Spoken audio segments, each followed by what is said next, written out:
У гэты дзень узгадваюцца падзеі Евангелия, калі Иосиф и Мария прынеслі нованароджанага Ісуса ў Иерусалимскі храм для того, каб прадставіць немаўля перад Господом. Там іх чакаў старца Сімеон.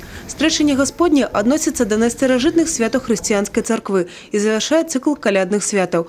І вядома на ўсходзе з 4 стагоддзя, на захадзе з 5. На царкоўна-славянскім стрэчанне азначае сустрэчу, і свята сімвалізуе сустрэчу старога і новага запаветаў.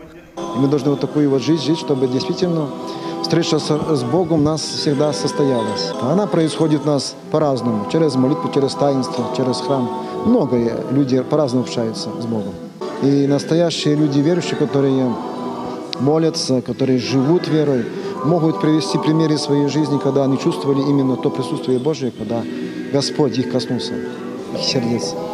У гэты дзень у храмах шматлюдна. Сёння здзяйсняецца чын асвячэння свечак. Лічыцца, што яны аберагаюць сям'ю і дом на працягу года. Хожу вот на основные праздники, хожу, в воскресенье иногда хожу. Хожу, потому что, как крестьянин. Молиться надо, знать все, праздники какие, все надо знать. Знает, для меня это важно. Я хожу, когда меня душа просит этого. У каждого своя душа, и каждый про себя думает.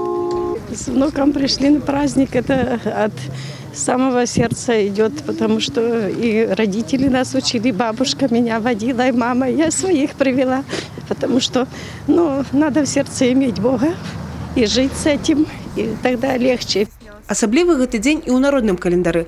Лічыцца, што сёння зіма сустракаецца з вясной. Калі на двары снежна, вясна будзе дажджлівай ды халоднай, калі адліга – цёплай.